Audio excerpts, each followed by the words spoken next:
Dawson Rider review. Hey YouTube, Dawson Rider here with a review of the Power Rangers Operation Overdrive mission response figures. So, again, this is a bit of an oddball thing. I kind of talked a little bit about in my main Overdrive figures review how they were sort of odd with some of their choices. And this is really no difference because it's kind of a funnily put together wave. And there's also a couple other figures that came out after this of Sentinel Knight, Camdor, and Moltor. And those will be in a separate review because I'm looking for Moltor, because I think I can find him unlike Blue Overdrive. But anyway, regardless, so for the three guys on the main team, red, blue, and black, you get these totally unique creation, not even in the show, armor, which is sort of like an almost extended, mutated version of this piece here. Yeah, and then for the girls, you get this battle armor here, which is part of when they use their finisher weapon, which I think the reason that we only got them, or didn't get them for the guys in this wave, is because this armor here was on the main Rangers in the cycle mode, and I think at least one other release. But yeah, and then Mercury, because we had not gotten a figure of him yet, is just regular.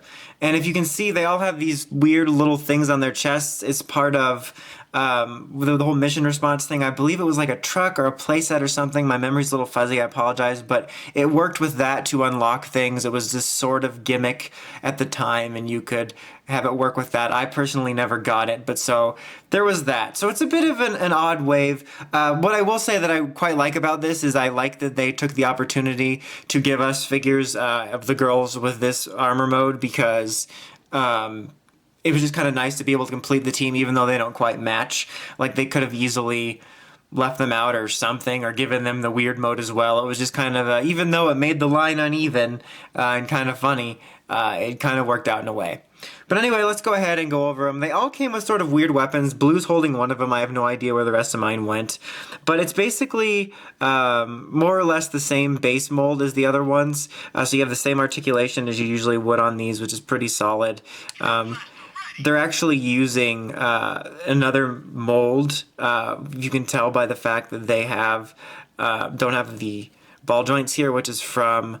I'm trying to think. We released them here. They were like figures that came with a little mini Zord that became an armor, and they released them in Japan as well. So I believe they're using that as the base mold here, but they're basically still the same as the other ones in terms of what you get via articulation. It's just you don't have the ball joint there on the leg, and the helmet sculpt is a little bit different. And then obviously you have all the armor pieces there.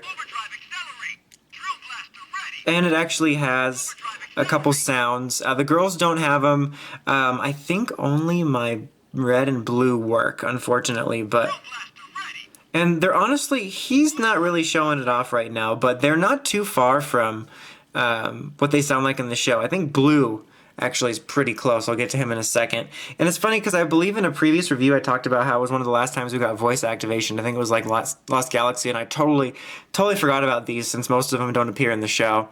So for the girl mold, we are using the same exact mold since they only had the one.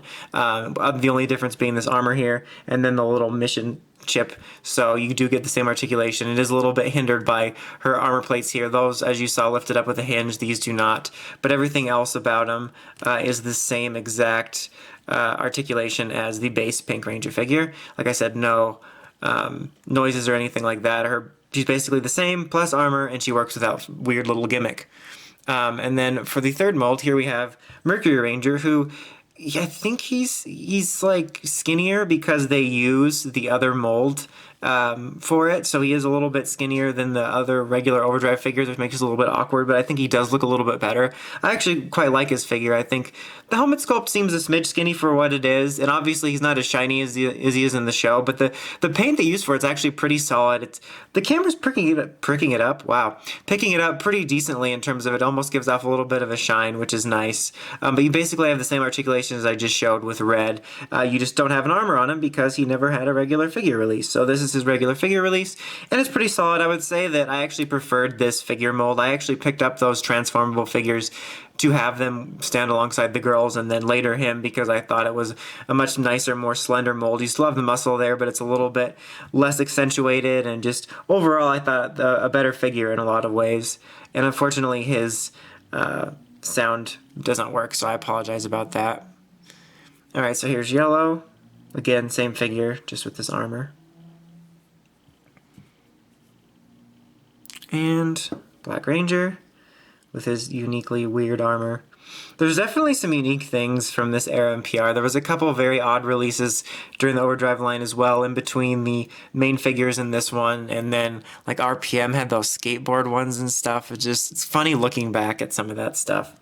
Blue here, as you can see, has one of the unique weapons, which obviously never appeared in the show, just like the armor. Go for it! Take that, Glorious! That actually kind of sounds like Dax. I wish I could remember what the other one sounded like. But I think that sounds like Dax. Mac, you could go back and forth and say whether or not he sounds like him, but I think, especially when he says take that, Flurious, I think it sounds like Dax. But yeah, overall, this is a very odd wave. If you're a fan of collecting the old figures, I recommend checking this out. If you want to have all 5 Rangers with this armor on, I can recommend checking the girl figures out. And I think that the Mercury figure is pretty solid. I mean, the chip thing is kind of annoying and bothersome because it does interrupt the design. Again, I don't know why they had such a problem interrupting the logo on there. But I sort of appreciate what they were trying to do with an interactive gimmick, but I could have gone without it or had them go about it in a different way that didn't interrupt the design. But I can recommend at least checking out parts of this wave, but overall it's a pretty strange wave, and it's kind of funny how strangely the Overdrive line was handled, especially reflecting on it. But anyway, until next time, make sure you check out the Crazy Podcast at writersrangersrambles.com, and of course, don't forget to like, comment, and subscribe. Till next time, Dawson Ryder, signing out.